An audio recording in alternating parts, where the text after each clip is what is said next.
चतुर्थ स्कंद का आरंभ। प्रथम स्कंद में अधिकार का वर्णन किया है। भागवत का श्रोता कैसा होना चाहिए आदि बातें बतलाई गई हैं। दूसरे स्कंद में ज्ञान लीला बतलाई है। मृत्यु जब समीप आ गई हो तब जीव कैसा व्यवहार करे, उस समय मनुष्य मात्र का क्या कर्तव्य है आदि का ज्ञान गुरु ने द्वितीय स्कंद में दिया है। पात्रता के अभाव में ज्ञान टिकता नहीं है। सुपात्र के अभाव में ज्ञान शोभा नहीं पाता है। धन और ज्ञान सुपात्र के बिना शोभा नहीं पाते हैं।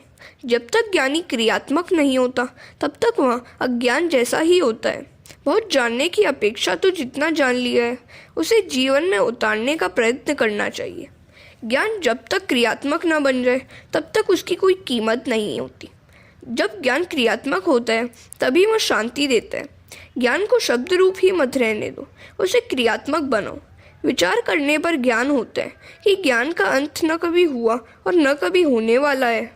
परंतु ज्ञान जब क्रियात्मक बनता है तभी शांति मिलती है। गुरु के द्वारा दिए ज्ञान को क्रिया में और जीवन में किस प्रकार उतारना चाहिए, यह बात तीसरे स्कंद में बताई गई है। ज्ञान और क्रिया का मधुर मिलन कैसे करना चाहिए, यह बात तीसरे स्कंद में बताई गई है। कपिल अर्थात जो जितेंद्रिय है वही ज्ञान को पचा सकता है। विलासी जन ज्ञान का अनुभव नहीं कर सकते। वेदांत ज्ञान का अधिकार सबको नहीं है। वेद ज्ञान का अधिकार विरक्त को ही है। वेद का संहिता भाग मंत्र रूप है। ब्राह्मण संहिता का भाष्य है। आरण्यक में उपनिषद आते हैं। अत्यंत सात्विक जीवन बिताने वाले ऋषि जो चिंतन करते हैं वह उपनिषद है, वही वेदांत है। वेद का अंत ही वेदांत है। अंत का अर्थ है समाप्ति। वेद की समाप्ति उपनिषद है। वैराग्य और संयम के अभाव में ज्ञान पचता नहीं है। उस ज्ञान को जीवन में उतारकर भक्तिमय जीवन बिताने वाले जन बहुत ही कम मिलते हैं। ज्ञान प्राप्त करना हो तो सरस्वती के किनारे रहना पड़ेगा, कर्दम होना पड़ेगा। आप कर्दम बनेंगे तो आपकी बुद्धि देवहूति बनेगी, अर्थात यदि आप जितेंद्रिय बनेंगे तो आपकी बुद्धि निष्काम बनेगी। ज्ञान सिद्ध होगा। ज्ञान के सिद्ध होने के बाद पुरुषार्थ सिद्ध होगा। अतः चौथे स्कंद में ऐसे 4 पुरुषार्थ की कथा कही है। हरे कृष्ण। क्रियात्मक ज्ञान की आवश्यकता, 4 पुरुषार्थ एवं 7 शुद्धियाँ। तृतीय स्कंद में सर्ग लीला थी और इस चौथे स्कंद में विसर्ग लीला है। पुरुषार्थ 4 है, धर्म, अर्थ, काम और मोक्ष। अतः चौथे स्कंद में 4 प्रकरण है, धर्म, अर्थ, काम और मोक्ष। धर्म प्रकरण में 7 अध्याय है। 7 प्रकार की शुद्धि होने पर धर्म की सिद्धि होती है। देश शुद्धि, काल शुद्धि, मंत्र शुद्धि, देह शुद्धि, विचार शुद्धि, इंद्रिय शुद्धि और द्रव्य शुद्धि। अर्थ प्रकरण में 5 अध्याय है जो यह बताता है कि अर्थ की प्राप्ति 5 साधनों से होती है। अर्थ की प्राप्ति के 5 साधन ये हैं: माता पिता के आशीर्वाद, गुरु कृपा, उद्यम, प्रारब्ध और प्रभु कृपा। इन 5 प्रकार के साधनों से ध्रुव को अर्थ की प्राप्ति हुई थी। काम प्रकरण में 11 अध्याय है। ये अध्याय यहाँ बताते हैं कि काम इंद्रियों में बसा हुआ है। 5 ज्ञान इंद्रियाँ, 5 कर्मेंद्रियाँ और 11वां मन। इन 11 ठिकानों में काम बसा हुआ है। रावण के 10 मस्तक थे, अतः रावण अर्थात काम इंद्रियों में बसा हुआ है। जो सबको आनंद देता है वह राम और जो सबको रुलाता है वह रावण। काम जीव मात्र को रुलाता है। काम मन में से जाता नहीं, यही विग्रह रूप है। मन में काम आग द्वारा प्रवेश करता है, इसलिए आंखों में रावण काम को मत आने दो। राम जैसे निर्विकारी बनोगे तो रावण अर्थात काम मरेगा। काम मरेगा तो राम मिलेंगे। मोक्ष प्रकरण के 8 अध्याय है। महाप्रभु जी ने कहा है कि प्रकृति के 8 प्रकार हैं: जल, अग्नि, वायु, पृथ्वी, आकाश, मन, बुद्धि और अहंकार। इस अष्टधा प्रकृति को जो काबू में रखता है उसे मोक्ष मिलता है। जो अष्टधा प्रकृति के बंधन में से मुक्त होता है वह कृतार्थ होता है। प्रकृति पर विजय पाने वाले को मुक्ति मिलती है। पृथ्वी, जल, आकाश, वायु, तेज, मन, बुद्धि तथा अहंकार को काबू में रखो। प्रकृति का अर्थ है स्वभाव। अनेक जन्मों के संस्कार मन में संचित रहते हैं। बड़े बड़े ऋषि भी प्रकृति को अर्थात स्वभाव को वश में नहीं रख सके, इसलिए बंधन में पड़े। अष्टधा प्रकृति पर विजय पाने वाले को मुक्ति मिलती है। प्रकृति के वश में जो होता है वह जीव है और जो प्रकृति को वश में रखता है वह ईश्वर है। श्रवण, कीर्तन और 8 प्रकार की भक्ति जिसकी सिद्ध होती है वह ईश्वर का हो जाता है। तुम भगवान जैसे न बन सको तो कोई हर्ज नहीं, मगर भगवान के तो होकर रहो। इस प्रकार 31 अध्यायों का चौथा स्कंद है। 4 पुरुषार्थों में पहले धर्म है और अंत में मोक्ष, बीच में अर्थ और काम है। इस क्रम को लगाने में भी रहस्य है। धर्म और मोक्ष के बीच में काम और अर्थ को रखा गया है। यह क्रम यह बतलाता है कि अर्थ और काम को धर्म और मोक्ष के अनुसार प्राप्त करो। धर्म और मोक्ष ये दोनों पुरुषार्थ मुख्य हैं, बाकी के दोनों अर्थ और काम गौण है। धर्म के विरुद्ध कोई भी पुरुषार्थ सिद्ध नहीं होता। धर्म का हमेशा स्मरण रखो। सबसे पहले पुरुषार्थ धर्म है। धर्मानुसार ही अर्थ और काम की प्राप्ति करनी है। पैसा मुख्य नहीं है, धर्म ही मुख्य है। मानव जीवन में धर्म ही प्रधान है। धन से सुख नहीं मिलता, सुख मिलता है अच्छे संस्कारों से, संयम से और सदाचार से, प्रभु भक्ति से और त्याग से सुख मिलता है। धर्म से धन कभी भी श्रेष्ठ नहीं हो सकता। धर्म इस लोक और परलोक में सुख देता है। मरने के बाद धन साथ नहीं जाता, धर्म ही साथ जाता है। अतः धन से धर्म श्रेष्ठ है। जब से लोग अर्थ को महत्व देने लगे हैं तब से जीवन बिगड़ गया है। स्वामी श्री शंकराचार्य ने एक जगह अर्थ को अनर्थ कहा है।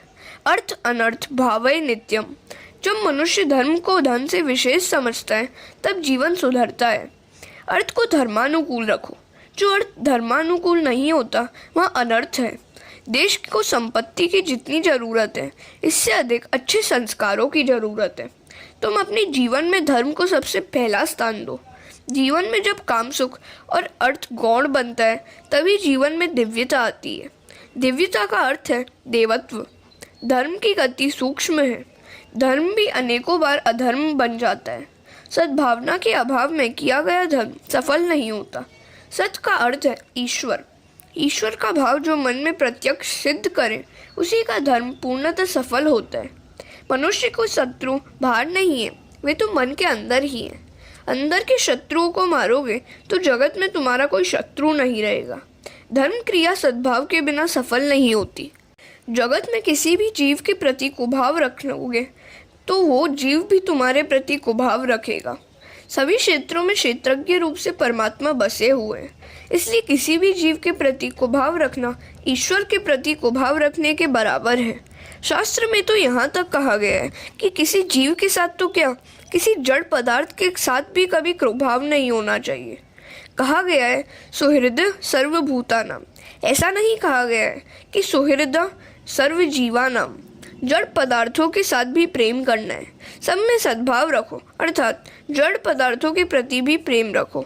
मनुष्य में जब स्वार्थ बुद्धि जागती है तब वह दूसरे का विनाश करने के लिए तत्पर होता है। तुम यदि दूसरे के प्रति कुभाव रखोगे तो उसके मन में भी तुम्हारे प्रति कुभाव जागेगा। हरे कृष्ण। एक दृष्टांत है। एक देश में वहाँ के राजा और नगर सेठ गाढ़ मित्र थे। दोनों सत्संग करते थे। दोनों का एक दूसरे पर खूब प्रेम था। उस बनिए का व्यापार चंदन की लकड़ी बेचने का था। सेठ का धंधा अच्छा नहीं चल रहा था। 4-5 साल तक घाटा हुआ। आखिर मुनीम जी ने बताया कि अब तो लकड़ी में दीमक लग गई है, बिगड़ा हुआ माल कोई लेता नहीं है। यदि इस साल में पूरे प्रमाण में चंदन नहीं बिकेगा तो व्यापार ठप हो जाएगा। अब चंदन जैसी कीमती लकड़ी ज़्यादा प्रमाण में राजा की सेवा और कौन लेता। स्वार्थ मनुष्य को पागल बना देता है। मनुष्य के मन में जब स्वार्थ जगता है तब वह दूसरे का विनाश करने को भी तैयार हो जाता है। दूसरे का नुकसान करने वाले को कभी फायदा नहीं होता। मनुष्य के हृदय में जब स्वार्थ जागता है तब विवेक नहीं रहता। प्रत्येक मनुष्य के हृदय में स्वार्थ तो रहता है, मगर उसमें विवेक तो रहना ही चाहिए। जिसे बोलने में शर्म आए वैसा सोचना भी नहीं चाहिए। नगर सेठ ने सोचा कि इस राजा को कुछ हो जाए तो बहुत अच्छा हो। वह मर जाएगा तो उसको जलाने के लिए चंदन की लकड़ी की ज़रूरत पड़ेगी। इस प्रकार मेरा सारा चंदन बिक जाएगा और व्यापार ठीक चलेगा। इस तरह सेठ के मन में राजा के प्रति कुभाव उत्पन्न हुआ। दूसरी ओर राजा के मन में सेठ के प्रति कुभाव जागा। उस दिन जब वह सेठ राजा से मिलने के लिए आया तब राजा के मन में विचार उत्पन्न हुआ कि यह सेठ निसंतान है। यदि यह मर जाए तो उसका सारा धन राज्य भंडार में आ जाए। रोज के नियमानुसार सत्संग हुआ तो सही, मगर किसी को आनंद नहीं आया। 2-3 दिन के बाद राजा के मन में विचार पैदा हुआ कि जो पहले कभी नहीं उत्पन्न हुआ था, ऐसा दुष्ट विचार मुझे नगर सेठ के बारे में कैसे उत्पन्न हुआ। मनुष्य पाप को मन में छुपाए रखता है, जिससे उसका जीवन बिगड़ता है। राजा ने सारी हकीकत सेठ से कह दी। राजा ने कहा, तुम्हारे बारे में मेरे मन में बुरे विचार कभी नहीं आए। इसका कोई कारण मेरी समझ में नहीं आ रहा। क्या तुमने भी मेरे बारे में कुछ बुरे विचार किए? सेठ ने कहा कि मेरा चंदन का व्यापार चलता नहीं है, सबका पोषण करना है, कोई माल लेता नहीं। सो मैंने विचार किया कि यदि आप मर जाएं तो कितना अच्छा हो। आप मरेंगे तो आपको जलाने के लिए चंदन की ज़रूरत पड़ेगी और मेरा चंदन बिक जाएगा। राजा ने सेठ को उलाहना दी कि खराब विचार तुमने क्यों किए? वैष्णव होकर ऐसे दुष्ट विचार करते हो, वैष्णव को शोभा नहीं देता। तुम्हारे मन में ऐसा विचार क्यों ना आया कि राजा अपने महल के दरवाजे चंदन के बनवाए और इसलिए चंदन खरीद ले। राजा ठाकुर जी के लिए चंदन का झूला बनवाए और मेरा चंदन बिक जाए। इस प्रकार राजा का भी मन शुद्ध हो गया और बनिया सेठ का भी। इसके बाद दोनों में एक दूसरे के प्रति शुभ भावना जागी और दोनों सुखी हो गए। भाव शुद्धि सबसे बड़ा तप है। मानव जीवन तप के लिए ही है। जगत के किसी भी जीव के प्रति वैर मत रखो। शुद्ध भावना से रहित किया गया सत्कर्म भी किसी काम का नहीं होता। उससे कई बार धर्म भी अधर्म बन जाता है। सत्कर्म करने में यदि हेतु शुद्ध नहीं हो तो वह सत्कर्म भी पाप बन जाता है। दक्ष प्रजापति ने शिवजी के प्रति कुभाव रखा, अतः उसका धर्म अधर्म में बदल गया। उसका यज्ञ उसको ही मारने वाला हो गया। प्रत्येक मनुष्य के प्रति सद्भाव रखने से कार्य सफल होता है। सबका कल्याण हो, यही सत्य और सत्कार्य है। सत्यम भूतहितम प्रोक्तम। हरे कृष्ण। अनेक में एक का दर्शन करना ही सबसे उत्तम है। एक ब्राह्मण यदि रास्ते में किसी स्त्री को देखकर उसमें लक्ष्मी की भावना करेगा तो उससे उस स्त्री में बसे हुए अंतर्यामी ईश्वर उसको आशीर्वाद देंगे। जबकि एक कामी पुरुष काम भाव से उस स्त्री को देखेगा तो उस स्त्री में बसा हुआ परमात्मा उसे शाप देगा।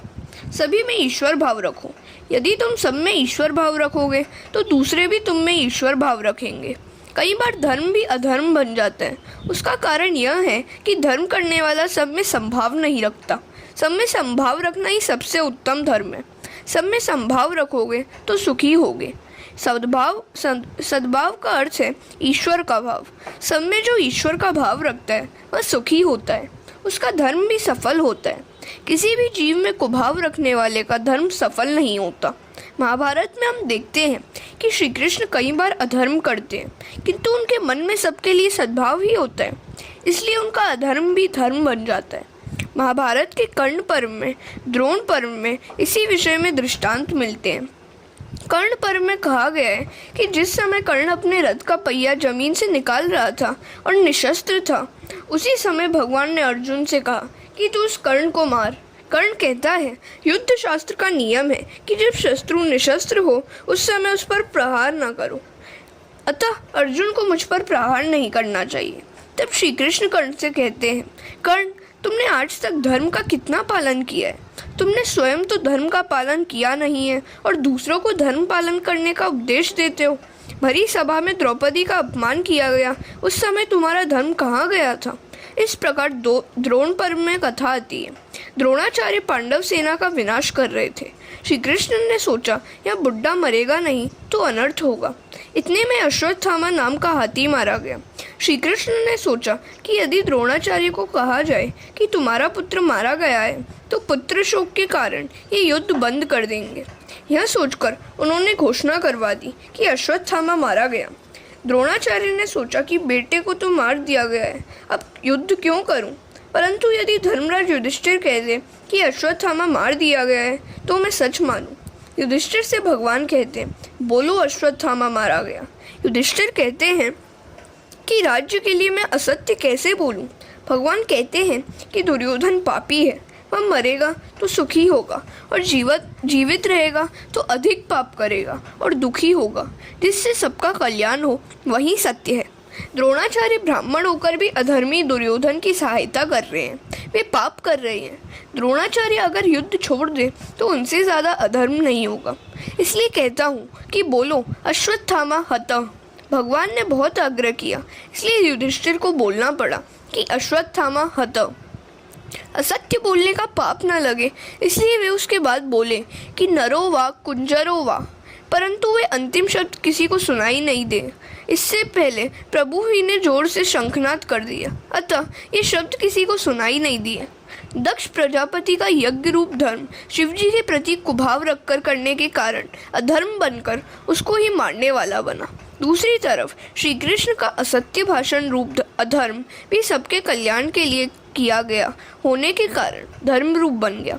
सत्कर्म करते समय भाव शुद्ध रखो, हृदय शुद्ध रखो। शुद्ध भाव रखना ही सबसे बड़ा तप है। इसलिए तो सर्वेषाम अविरोधेन ब्रह्म कर्म संसार भे, यह मंत्र बोलकर प्रत्येक सत्कर्म का आरंभ किया जाता है। सबके प्रति सद्भाव रखो, सबको सद्भाव से देखो। सद्भाव के बिना किया हुआ सत्कर्म सफल नहीं होता। हरे कृष्णा। स्वयंभू मनु की कन्याओं के वंश का वर्णन।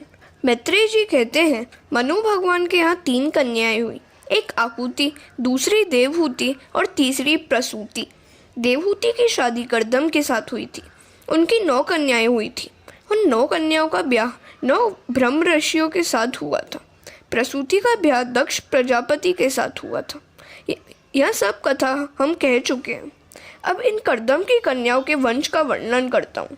मरीचि और कला के यहाँ कश्यप और पूर्णिमा नाम के 2 पुत्र पैदा हुए। अत्रि की पत्नी अनुसूया के यहाँ दत्तात्रेय, दुर्वासा और चंद्रमा नाम के 3 पुत्र हुए। वे अनुक्रम से विष्णु, शंकर और ब्रह्मा के अंश से उत्पन्न हुए थे। विदुर जी पूछते हैं कि इन सर्वश्रेष्ठ देवों ने अत्रि मुनि के यहाँ क्या करने की इच्छा से अवतार लिया था, यह कथा कहिए। मैत्रेय जी कहते हैं, दत्तात्रेय अत्रि के घर आए थे।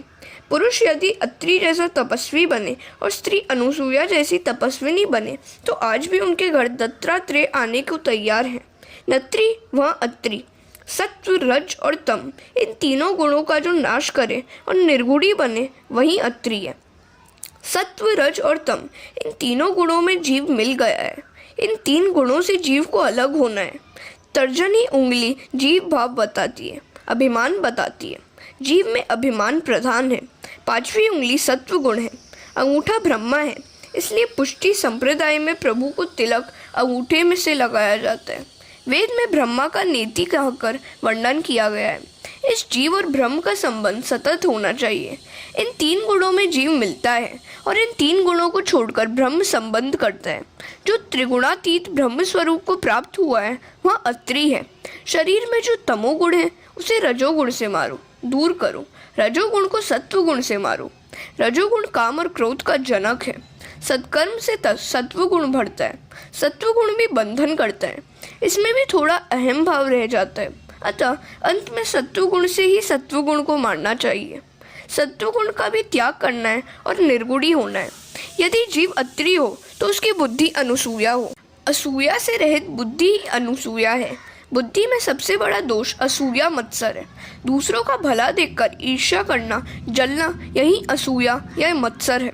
दूसरों के दोषों का विचार श्री कृष्ण दर्शन में विघ्न करता है।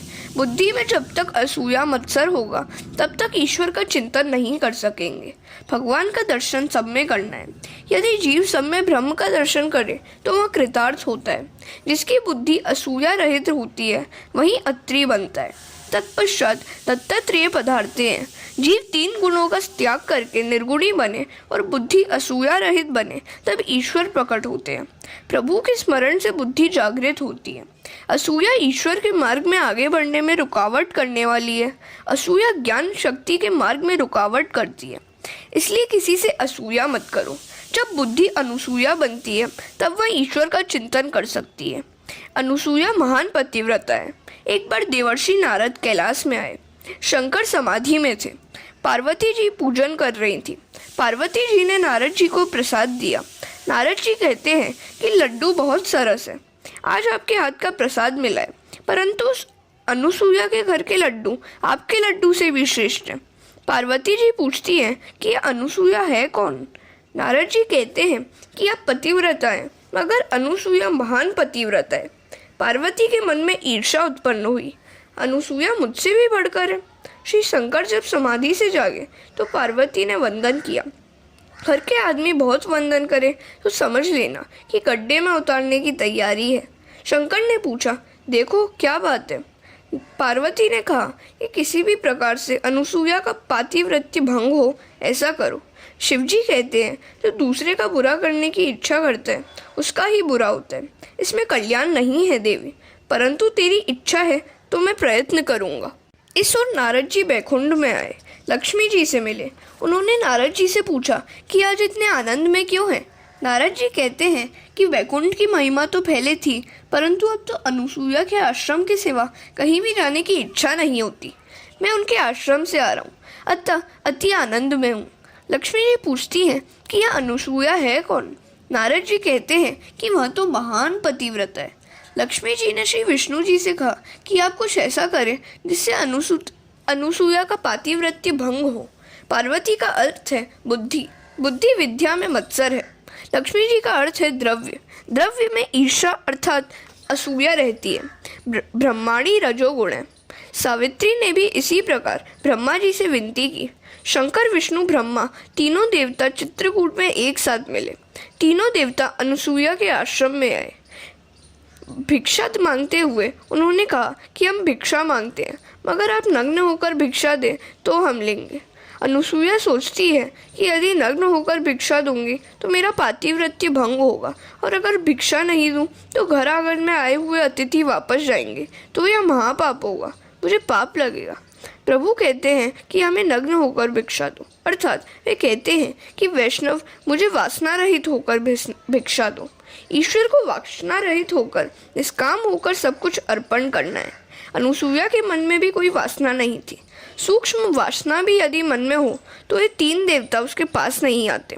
अनुसूया ने ध्यान किया और तीनों देवताओं पर पानी छिड़का। तीनों देव बालक बन गए। पतिव्रता में इतनी शक्ति होती है। पार्वती सोचती है कि शिवजी प्रातः काल के गए हैं, फिर भी अभी तक आए नहीं हैं। लक्ष्मी और सावित्री भी अपने अपने पतियों को खोजने निकली हैं। तीनों देवियां चित्रकूट में आई। इतने में नारद जी भी वहां आ पहुंचे और अनुष्ठान में बैठ गए। देवियों ने उनसे पूछा कि हमारे पति का कुछ समाचार जानते हो। नारद जी कहते हैं कि पहले यह तो बताओ कि बड़ी कौन है, आप या अनुसूया। देवियां कहती हैं कि अनुसूया बड़ी है, परंतु हमारे पति हैं कहाँ। नारद जी ने कहा, सुना है कि आपके पति बालक बन गए हैं, वे अनुसूया के घर में मिलेंगे। दूसरों से असूया करने वालों को शांति नहीं मिलती। देवियां डरती हैं, सोचती हैं कि यदि हम वहां जाएं और अनुसूया यदि शाप दे तो। नारद जी कहते हैं कि आप भले मत्सर करें, परंतु अनुसूया मत्सर नहीं करेगी। अनुसूया तो आपको सद्भाव से देखेगी, आपके प्रति सद्भाव रखेगी। देवियां आश्रम में आती हैं। अनुसूया ने देवताओं से अनेक प्रतिज्ञाएं करवाई हैं। आज से प्रतिज्ञा करो कि पतिव्रता को कभी कष्ट नहीं दोगे, जगत की किसी भी स्त्री को नहीं सताओगे। इतने में अत्रि ऋषि पधारते हैं। ये तीन बालक कौन हैं? अनुसूया कहती है कि ये मेरे तीन बालक हैं और ये तीन बालकों की स्त्रियां हैं। अत्रि ऋषि कहते हैं, देवी ऐसा न करो, ये तीन महान देवता हैं। इसके बाद जल छिड़का और तीनों देवता प्रकट हुए। तीनों देवता कहते हैं कि आपके आंगन में हम बालक होकर खेलते थे, वह सुख सदा के लिए आपको हम देंगे। इन तीनों देवताओं के तेज मिलकर दत्तात्रेय के रूप में प्रकट हुए। जब यह जीव कुछ मांगता नहीं है तब परमात्मा उसको अपने स्वरूप का दान करते हैं। मार्गदर्शन गुरु कृपा के बिना मिलता नहीं है। गुरु दत्तात्रेय मार्गदर्शन कराने वाले हैं, इसलिए उनका जन्म मार्गशीर्ष मास में हुआ। पहले अध्याय में कर्दम ऋषि की कन्याओं के वंश का वर्णन किया गया है। दक्ष प्रजापति और प्रसूति के यहाँ 16 कन्याएं हुई। उनमें से 13 उन्होंने धर्म को, एक अग्नि को, एक पितृगण को और 16वीं सती श्री शंकर जी को दी। धर्म की 13 पत्नियां कही गई हैं। उनके नाम हैं श्रद्धा, दया, मैत्री, शांति, पुष्टि, क्रिया, उन्नति, बुद्धि, मेधा, स्मृति, तितीक्षा, धृति और मूर्ति। धर्म के 13 ब्याह हुए हैं। इन 13 गुणों को जीवन में उतारने से धर्म जरूर फलता है। इन 13 गुणों के साथ ब्याह करोगे तो भगवान मिलेंगे। धर्म की पहली पत्नी है श्रद्धा। ईश्वर में श्रद्धा रखो। धर्म की प्रत्येक क्रिया श्रद्धा से करो। श्रद्धा दृढ़ होनी चाहिए। एक दिन नामदेव जी के पिताजी को कहीं बाहर जाने का प्रसंग आया। नामदेव जी उस समय छोटी उम्र के थे। घर में देव पूजा रखी हुई थी। उस पूजा का काम नामदेव को सौंप दिया गया। पिताजी ने नामदेव को पूजा की विधि समझा दी। उसी तरह नामदेव जी भगवान को दूध के प्रसाद का भोग धरते हैं। भगवान दूध पीते नहीं हैं। नामदेव जी बहुत मिन्नतें करते हैं। रोज तो पिताजी के हाथ से आप भोग को स्वीकार करते हैं। आज मुझसे कुछ भूल हो गई है क्या? आप दूध क्यों नहीं पीते? पिताजी ने नामदेव से कहा था कि भगवान विट्ठलनाथ शर्माते हैं, उनको मनाना पड़ता है, इसलिए नामदेव बहुत मनाते हैं। विट्ठलनाथ, आप यदि दूध नहीं पिएंगे तो मेरे पिताजी मुझे मारेंगे। विट्ठल, दूध पियो ना। पर जब सब विनती व्यर्थ हो गई तो नामदेव जी मूर्ति के आगे अपना सर फोड़ने को तैयार हो गए। वे बोले, विट्ठल, दूध पीना है कि नहीं? दूध नहीं पियोगे तो मैं अपना सर फोड़ दूंगा।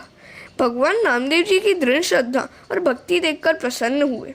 जो ही नामदेव सिर पटकने को तैयार हुए, वहाँ भगवान प्रकट हो गए। भगवान ने दूध का कटोरा ले लिया और दूध पीने लगे। 5 वर्ष के नामदेव भगवान को दूध पिलाते हैं। जब नामदेव को लगा कि भगवान विट्ठलनाथ सारा दूध पी जाएंगे तो उन्होंने प्रभु को जोर से आवाज़ दी, विट्ठल, तुम सारा दूध पिए जा रहे हो, क्या मुझे प्रसादी नहीं दोगे? पिताजी तो रोज़ मुझे प्रसादी देते हैं। नामदेव का प्रेम देखकर विट्ठलनाथ जी बहुत प्रसन्न हुए। प्रभु ने नामदेव को गोद में ले लिया और दूध पिलाया। दृढ़ श्रद्धा भक्ति से, दृढ़ प्रेम से जड़ भी चेतन बनता है। जीव मात्र के साथ मैत्री रखो। श्रीधर स्वामी ने कहा है, सबके साथ मैत्री रखना तो शक्य नहीं है, पर यदि सबके साथ मैत्री न हो सके तो कोई हर्ज नहीं, मगर किसी के साथ वैर मत रखो। किसी से वैर न करना भी मैत्री करने के समान ही है। धर्म की 13वीं पत्नी है मूर्ति और उनके घर नर नारायण प्रकट हुए हैं। नारायण के माता पिता मूर्ति और धर्म है। मूर्ति में प्रेम रखो। जो मूर्ति को माता और धर्म को पिता मानेंगे, उनके यहाँ नारायण का जन्म होगा। बद्री नारायण भगवान साल में एक बार मूर्ति देवी से मिलने के लिए आते हैं। धर्म पिता है और मूर्ति माता है। यदि धर्म का बराबर पालन करोगे तो तुम्हारे घर नारायण प्रकट होंगे। हरे कृष्ण।